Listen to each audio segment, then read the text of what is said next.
A lot of us dream big. You should dream big. Dreaming big is important. You know, some of us want to be doctors, lawyers, dentists. Some of us want to be in special operations. So you have this big dream. You can see it so clearly, like it's right in front of you. You can go out and touch it. But the thing about it is somewhere, if you dream big enough, somewhere down that journey, that dream becomes a nightmare. And what happens in that nightmare, you start to have all these questions. Like, if you want to be in special ops, you may not be a great swimmer. You may just realize that I'm not a great swimmer, I'm not a great runner. You may start to fail tests. And all these questions start to flood your mind. Why am I here?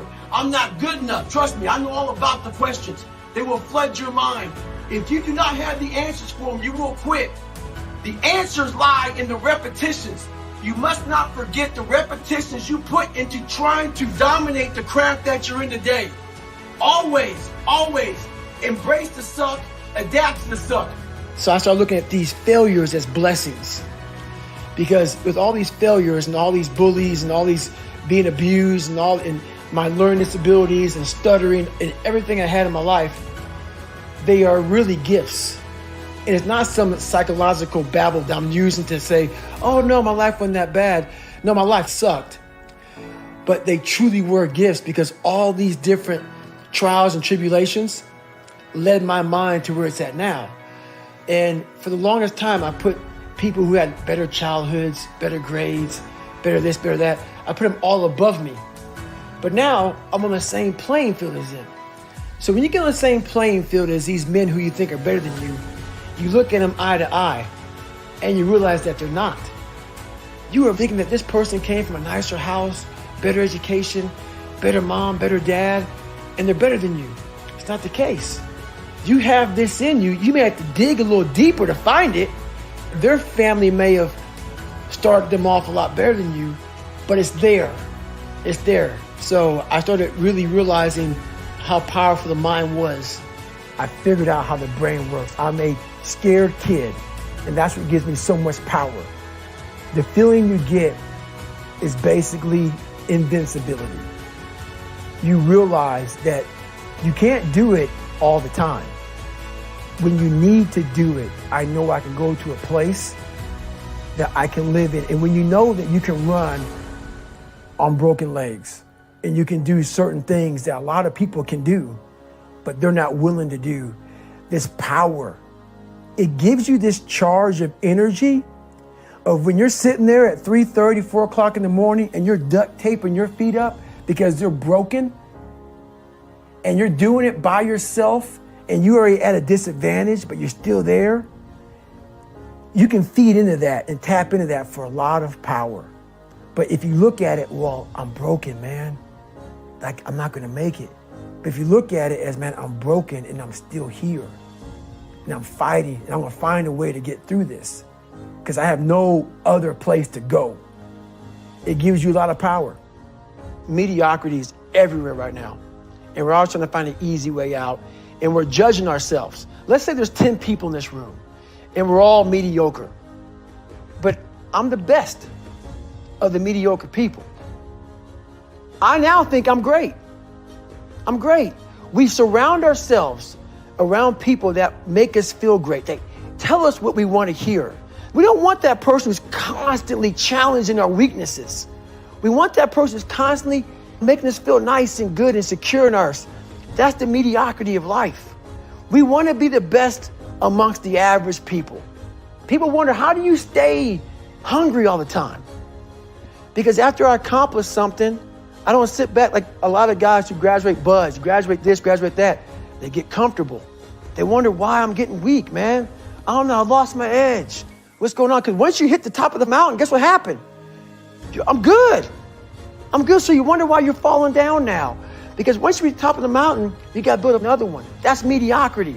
So I had a Q&A this weekend. This one guy there was super frustrated.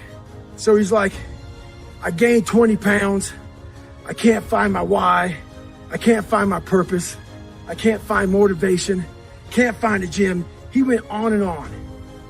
So I said, hey, okay, relax. Just relax.